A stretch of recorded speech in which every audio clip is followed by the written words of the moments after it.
40년, 50년을 함께 살아온 두부. 그런데 지금 한 가지 고민이 머릿속을 맴돕니다. 이제는 헤어지는 게 맞을까? 참고 사는 게 맞을까? 아니면 정말 이혼을 해야 할까? 그런데 말입니다. 이혼을 선택한 사람들 중 놀랍게도 절반 이상이 후회한다는 사실 알고 계셨나요? 왜일까요? 분명 이혼하면 속 시원할 줄 알았는데 오히려 더 큰 문제가 생긴 겁니다. 안녕하세요. 은퇴 후 인생 2막을 살아가는 힐링 철학자 인사드립니다. 오늘은 황혼 이혼을 고민하는 당신께 반드시 생각해봐야 할 5가지 조언을 드리려고 합니다. 이혼을 하든 안 하든 오늘 이야기를 끝까지 들으시면 적어도 내가 왜 이 선택을 했는지 후회 없이 결정하실 수 있을 겁니다. 이혼하면 정말 행복할까? 경제적으로는 괜찮을까? 외롭지는 않을까? 완전히 끝낼 수 있을까?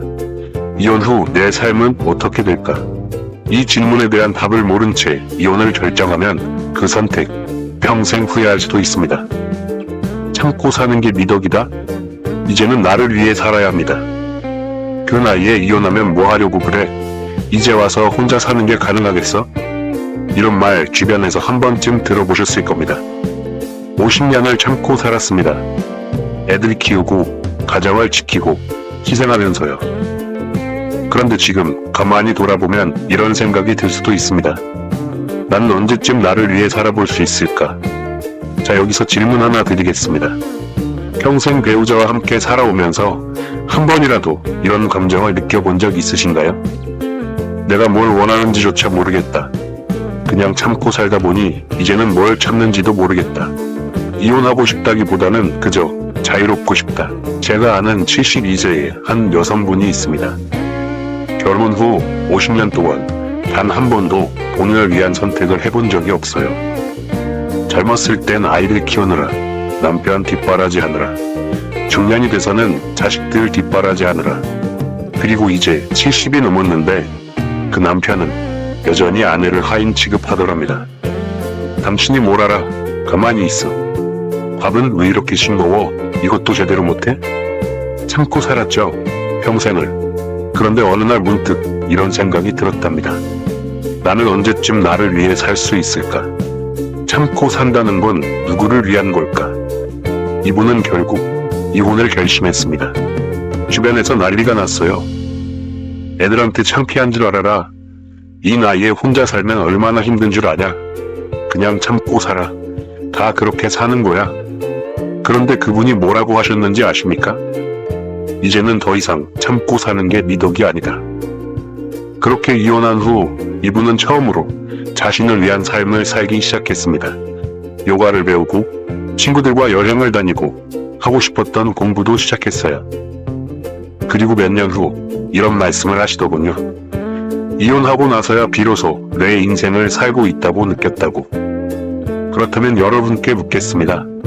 지금까지 참고 살았다면 앞으로도 그래야 할까요? 이혼이 정답이 아닐 수도 있습니다. 하지만 참고 사는 게 무조건 좋은 것도 아닙니다. 그래서 이혼을 고민하기 전에 반드시 스스로에게 던져야 할 3가지 질문이 있습니다. 첫 번째는 나는 지금 행복한가? 입니다. 하루를 보내면서 참 잘 살고 있다는 기분이 드시나요? 아니면 그냥 사라지는 대로 살고 있다는 느낌이 드시나요? 두 번째는 이대로 남은 인생을 살고 싶은가입니다. 10년 뒤에도 20년 뒤에도 지금처럼 참고 살고 싶은가요? 마지막 3번째는 이혼 후에 나는 어떤 삶을 살고 싶은가입니다. 이혼 후 내 모습을 구체적으로 그려본 적 있으신가요? 막연히 자유로울 것 같다는 생각만으로 결정했다면 다시 한번 깊이 고민해봐야 합니다. 여러분, 참고 사는 게 미덕이던 시대는 끝났습니다. 이제는 나를 위해 살아야 할 시간입니다. 이혼을 할지 말지는 중요하지 않습니다.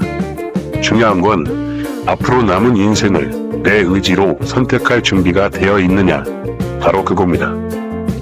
무조건 참는 것도 답이 아니고 무조건 이혼하는 것도 답이 아닙니다. 이제는 스스로에게 물어보세요. 나는 어떤 인생을 살고 싶은가? 이혼하면 속 시원할까요? 경제적인 현실부터 직시하세요. 이혼하면 다 해결될 거라고 생각하십니까? 싸울 일도 없고 눈치 볼 필요도 없고 스트레스 받을 일도 없고 이제야 속이 뻥 뚫릴 것 같다고요? 하지만 이혼 후 가장 먼저 부딪히는 현실은 따로 있습니다. 바로 돈입니다. 여러분, 이혼 후 생활비가 지금보다는 2배 더 필요할 수 있다는 사실 알고 계셨나요? 이혼 후에는 당연히 모든 생활비를 혼자 감당해야 합니다. 그동안 배우자와 분담하던 비용, 남던 자산이 이제는 모두 각자의 몫이 되는 거죠. 자, 그럼 여기서 한번 생각해 볼까요? 이혼 후에도 지금과 같은 수준으로 생활할 수 있을까? 매달 들어오는 연금, 퇴직금, 저축, 과연 충분할까? 병원비나 예상하지 못한 지출은 어떻게 감당할까? 이 질문에 대한 답을 준비하지 않은 채 이혼을 결정하면 막상 혼자가 된 후 내가 왜 이혼했을까 후회할 수도 있습니다. 제가 상담했던 한 68세 여성분이 계셨습니다. 남편과 40년을 함께 살았지만 오랜 갈등 끝에 결국 황혼 이혼을 선택하셨죠. 처음엔 자유로웠습니다. 이제야 잔소리도 안 듣고 눈치 볼 필요도 없고 진짜 나만의 삶을 찾은 것 같다고 해요.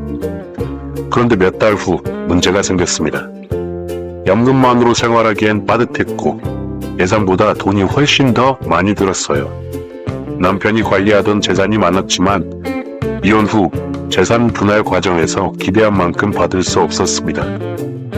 그동안 경제적인 문제를 깊이 고민하지 않았고 일단 이혼하면 어떻게든 되겠지라고 생각했던 게 가장 큰 실수였다고 하시더군요. 황혼 이혼 후 경제적 어려움을 겪는 사람들의 공통점이에요. 몸이 불편해도 나를 돌봐줄 사람이 없다는 게 제일 힘들다고 합니다. 예전엔 남편이라도 있었는데 이제는 병원 갈 때마다 막막하다고 합니다. 이혼이 나쁜 게 아닙니다. 하지만 이혼 후에 경제적 현실을 모르고 결정하는 건 위험합니다. 그래서 이혼을 고민하기 전에 반드시 점검해야 할 3가지 경제 문제를 정리해봤습니다. 지금 살고 있는 집의 유지비, 생활비, 공과금, 병원비, 혼자서 감당할 수 있을 만큼 충분한 수입이 있나요? 황혼 이혼 후에는 국민연금 분할 신청이 가능하지만 배우자의 연금을 무조건 반씩 나눠 받는 게 아닙니다. 또한 재산 분할은 법적으로 가능하지만 현실적으로 기대한 만큼 받을 수 없는 경우도 많습니다. 병원비, 가족 행사, 생활용품 구입, 갑자기 필요한 돈, 이 모든 걸 대비할 충분한 저축이 있나요? 여러분, 이혼이 답이 될 수도 있습니다. 하지만 돈 앞에서 후회하는 결정은 절대 해서는 안 됩니다. 감정적으로 충동적인 선택을 하기 전에 이혼 후에 경제적인 현실을 충분히 계산해보고 계획을 세우세요. 만약 이혼 후 나는 어떤 삶을 살게 될까? 라는 질문에 명확한 답을 못 하신다면 결정을 조금 더 미루고 준비부터 하셔야 합니다. 이혼 후 내 삶이 그려지지 않는다면 결정을 미룰 줄도 알아야 합니다. 이혼만 하면 속이 후련할 줄 알았는데 생각보다 더 힘든 게 찾아오더군요. 여러분, 황혼 이혼 후 가장 많이 듣는 말이 뭔지 아십니까? 내 인생 처음으로 자유를 느낀다. 그런데 그 다음에 나오는 말은 거의 같습니다. 그런데 너무 외롭다. 부부 싸움을 할 때는 이 사람만 없어지면 내 인생이 편할 텐데 라고 생각하죠. 하지만 막상 혼자가 되고 나면 생각하지 못한 문제를 마주하게 됩니다. 가장 큰 문제는 바로 외로움입니다. 황혼 이혼 후 진짜 중요한 건 인간관계입니다. 이혼 후에 혼자 사는 게 괜찮을까요? 제가 아는 71세 여성분이 계십니다. 결혼생활 45년, 남편과는 정으로만 살아온 지 오래됐죠. 남편의 무시와 무관심, 이제 더 이상 견디고 싶지 않았습니다. 그래서 오랜 고민 끝에 이혼을 했어요. 처음엔 너무 좋았죠. 더 이상 잔소리 들을 일도 없고 하고 싶은 대로 살 수 있으니까요. 그런데 몇 달 후 작은 문제가 생겼습니다. 아플 때 약을 사다 줄 사람이 없네. 혼자 밥 먹는 게 이렇게 쓸쓸할 줄 몰랐네. 이렇게 며칠씩 아무도 나를 안 찾는 게 당연한 건가? 결정적인 순간은 설날이었습니다. 전에는 시댁, 친정 챙기느라 정신이 없었는데 막상 혼자가 되고 보니 명절이 이렇게 조용할 줄 몰랐다고 합니다. 남편하고 살 때는 답답했는데 혼자가 되고 나니 허전하더라고요. 혼자 사는 삶을 두려워하라는 게 아닙니다. 다만 외로움을 이겨낼 준비 없이 이혼을 선택하면 후회할 수도 있다는 겁니다. 그래서 황혼 이혼을 고민하기 전에 반드시 점검해야 할 3가지 인간관계를 알려드리겠습니다. 배우자 없이도 자식들과 가까운 사이인가요? 이혼 후 자녀들과의 관계가 유지될까요?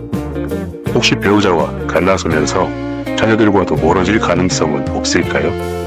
황혼 이후에 부모를 대하는 자녀들의 태도는 2가지입니다. 엄마, 이제라도 편하게 사세요. 이것은 부모를 이해하는 경우입니다. 나이 들어서 왜 그러세요? 이건 부정적인 반응을 보이는 경우죠. 이혼 후에도 자식들과 원활한 관계를 유지할 수 있는지 점검해봐야 합니다. 혼자 살아도 편하게 지낼 친구나 지인이 있나요? 결혼 생활을 하느라 친구들과 소원해지지는 않으셨나요? 배우자가 없어도 속마음을 터놓고 대화할 사람이 있나요? 노년에 가장 필요한 건 가족보다 친구라고 합니다. 관계가 단절된 상태에서 이혼을 하면 진짜 고립된 삶을 살 수도 있습니다. 새로운 인간관계를 만들 준비가 되었나요? 이혼 후의 삶은 혼자 보내는 시간이 훨씬 많아집니다. 이때 중요한 건 새로운 인간관계를 만들 준비가 되어 있는가입니다. 노인복지관, 문화센터, 취미모임, 혼자서도 새로운 사람들을 만날 기회가 있는지 생각해 보세요. 이혼 후에도 인간관계를 잘 유지할 자신이 있다면 황혼 이혼이 새로운 시작이 될 수 있습니다. 하지만 인간관계에 대한 준비 없이 결정하면 이혼 후에 찾아오는 외로움이 인상보다 훨씬 더 클 수도 있습니다. 그래서 이혼을 고민하기 전에 스스로에게 물어보세요. 이혼 후 내 곁에 남아줄 사람들은 누구인가? 새로운 관계를 만들어 갈 준비가 되었는가? 이 질문에 명확한 답을 내릴 수 있다면 비로소 후회 없는 선택을 할 수 있을 겁니다. 자, 이제까지 황혼 이혼을 고민하는 분들께 드리고 싶었던 가장 현실적인 5가지 조언을 전해드렸습니다. 혹시 지금 머릿속이 복잡하시진 않나요? 이혼을 해야 할까 말아야 할까? 지금까지 참고 산 세월이 억울하기도 하고 그렇다고 나이 들어 혼자가 되는 것도 겁나고 하지만 기억하세요. 어떤 선택을 하든 가장 중요한 건 후회 없는 결정입니다. 단순히 감정적으로 결정했다가 나중에 이럴 줄 몰랐어 하고 후회하는 사람이 많습니다. 그러니 지금부터라도 스스로에게 질문해보세요. 이혼 후에 내 삶은 정말 더 나아질까? 나는 혼자서도 행복할 수 있는 준비가 되었는가? 내가 원하는 건 이혼 그 자체가 아니라 더 나은 삶이 아닐까? 그리고 마지막으로 가장 중요한 질문을 드리겠습니다. 이혼이 내게 자유를 줄까? 아니면 더 큰 외로움을 줄까? 저는 은퇴한 철학자입니다. 한때는 앞만 보고 달렸고 가족을 위해 희생했고 참고 사는 게 당연하다고 생각하며 살아왔습니다. 하지만 은퇴하고 보니 깨닫게 되더군요. 이제부터의 삶은 누구를 위해서가 아니라 오직 나 자신을 위해 살아야 한다는 것을요. 여러분, 황혼 이혼을 고민하는 건 결코 이상한 일이 아닙니다. 그만큼 내 삶을 진지하게 돌아보고 있다는 증거입니다. 그렇다면 이제 중요한 것은 단 하나입니다. 이혼을 하든 하지 않든 후회 없는 선택을 하는 것입니다. 혼자가 되는 게 두려우신가요? 그렇다면 인간관계를 먼저 돌아보세요. 이혼 후 생활이 걱정되나요? 그렇다면 경제적인 것부터 준비하세요. 배우자 없이도 충분히 행복할 수 있을까요? 그렇다면 이제부터라도 스스로 행복해지는 연습을 해보세요. 이혼이 답이 될 수도 있고 아닐 수도 있습니다. 하지만 참고 사는 것만이 정답은 아닙니다. 여러분은 충분히 새로운 삶을 시작할 수 있습니다. 나이는 숫자일 뿐 우리의 삶은 아직 끝나지 않았으니까요. 지금까지 은퇴한 철학자였습니다. 오늘의 이야기가 도움이 되셨다면 좋아요를 눌러서 저에게 알려주세요. 여러분들의 좋아요 하나가 더 많은 분들에게 이 이야기가 전해질 수 있도록 도와줍니다. 그리고 구독을 누르시면 앞으로도 여러분의 인생 이막을 더 멋지게 만들어줄 이야기들을 계속해서 전해드릴 수 있습니다. 그럼 저는 다음 영상에서 다시 찾아뵙겠습니다. 여러분의 멋진 인생 이막을 응원합니다.